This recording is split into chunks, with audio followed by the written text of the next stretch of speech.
And from here, we move to the softer side of things. And our guest is already on standby. But Absolutely. Jeffrey, do you know how to use the fire extinguisher? I have it in my car. When the occasion demands... I like that answer. Yeah, when the occasion demands, you will know. Just remove that. I don't know what it's called, but I know what to remove. Remove the knob, aim, and remove. Is it knob they call it? That's what he called it. Okay, whatever the name is, but let's focus on our guest. Welcome to the studio. IFE MOJ, is that your name? Yeah, that's I wanted to be sure it's not Moj. Or MOJ, perfect. Okay, MOJ, so what does it mean? Minister of Joy. Oh, Minister of Joy. I know one guy, Frecky Umar. He calls himself, do you know Frecky Umar? I know Frecky Umar. Okay, fantastic. Yeah. So, welcome to Channels TV's Morning Brief. And of course, we know you're a gospel artist and a singer. Why Minister of Joy? So interestingly, my first name is Ife Olua. And, you know, when I was going to, switch into music, when I started music, I had... when I first made that post, I had several Ifes.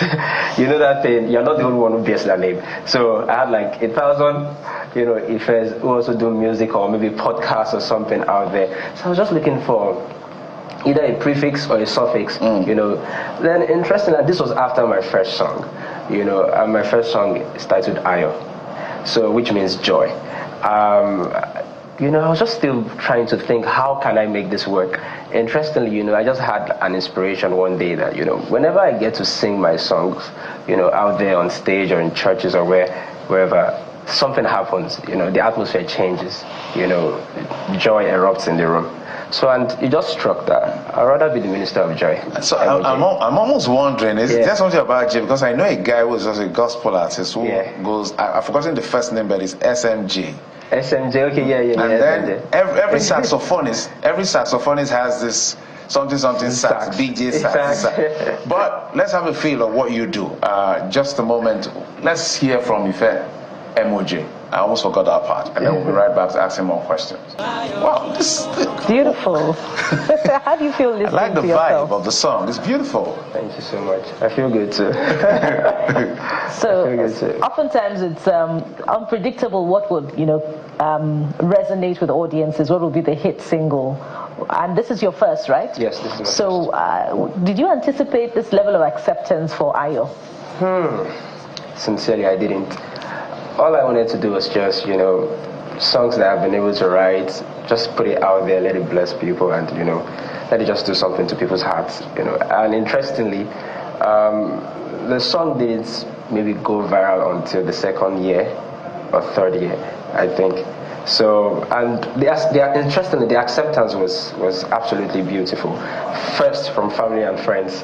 Before they have to be the ones to tell you that, okay, it sounds good, it sounds really good. Rite of passage. Yeah. So they have to tell you that, yeah, it sounds good. Then afterwards, I started to get DMs from random people, just tell me, oh, we heard your song and it sounded real good. And if interestingly, some will tell you it helped them through depression and all that stuff.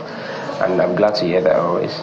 You sound more like, who are your musical influences? Because I'm hearing Flo. What's that guy? Flo Rocker. Flo Rocker, right? Yeah. Interestingly. So, first of all, God is my source. Well, however, I listen wide. And I can't overemphasize the indigenous impact in my music. So, as much as we love the foreign gospel artists, quite a number of gospel artists right here in Nigeria also influenced me. Big Flo, Kenny Corey, name them. Yeah, so there was an influence there. So, why music and why gospel music? Okay, I like that question. So, first things first. I think, this thing they say music chose me. But sincerely, that's just it. I've been playing music. I started with the drums since I was 5, I wasn't singing per se. While I was in the university, interestingly, I studied mass communication in school. So while I was in the university, my gift started to find expression more. So while it was finding expression, I realized that I could write, I could, teach a choir how to properly do music. I could arrange, eventually which metamorphosed into music production. But however, it got to that point because my gift started to find expression. You know this thing about your gift, your passion. There was more passion for it. Not like I exactly heard the voice and say, Ife called me 3 times, go and do music. But no, while it was finding expression, I just knew that, there was just this knowing in my heart that this is what I have to do. This is what I need to do. So, in a few years from now, where do you see yourself? Are you going to be another Duncio Incon, Nathaniel Bassi? No, let him just be him. Well, in the version of IFE MOJ. Okay, in a few years from now, what I envisage is something really beautiful. The creative aspect of what we do as gospel artists. Not just in the lyrics now, in the sound. I'm trying to explore more expressions when it comes to the sound, and also theologically correct when it comes to the lyrics too. I like that background you're putting to it. IFE MOJ. Yes, sir. We wish we had time for you to sing for us, but totally out of it. Thank you for coming on the program. After the show. Okay. Maybe. All right. Thank you for coming on the program. We appreciate it. Thank you very much. Thank you. And that's it on today's edition of the program. Thank you so much for your time and company. Christmas, we're counting down. Tomorrow will be day 5 down to Christmas.